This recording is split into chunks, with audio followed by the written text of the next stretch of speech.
jeune, je me suis orientée vers la chimie. C'est pour ça que j'ai fait un bac STL chimie. Ensuite, j'ai fait une classe préparatoire pour intégrer l'École nationale supérieure de chimie de Mulhouse. Ensuite, j'ai intégré un bureau d'études pendant 8 ans pour aider les industriels à se mettre en conformité avec la réglementation. Et depuis 2019, j'ai intégré Vinoa PPC en tant qu'ingénieur sécurité des procédés.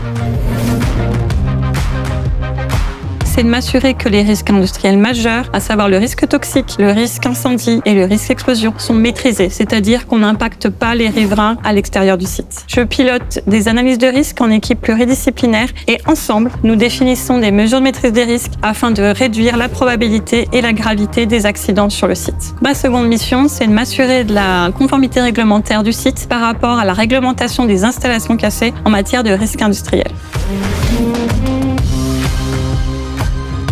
On fabrique du chlore, de l'acide chlorhydrique et des dérivés potassiques. Ces produits sont utilisés dans la cosmétique, l'agroalimentaire et la détergence. C'est comme le chlore que tu mets dans la piscine.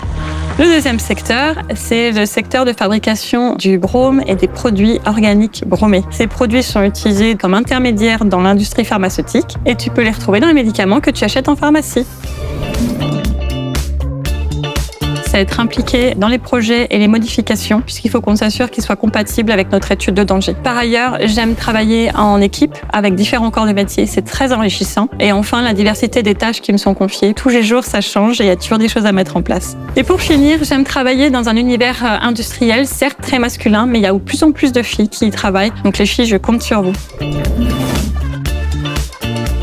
Tu peux travailler en sécurité, en qualité, en environnement et même en production. Bref, tu as plein d'options qui s'offrent à toi.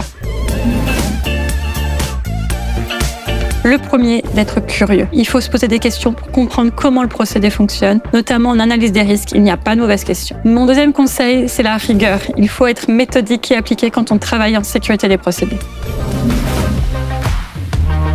La rigueur,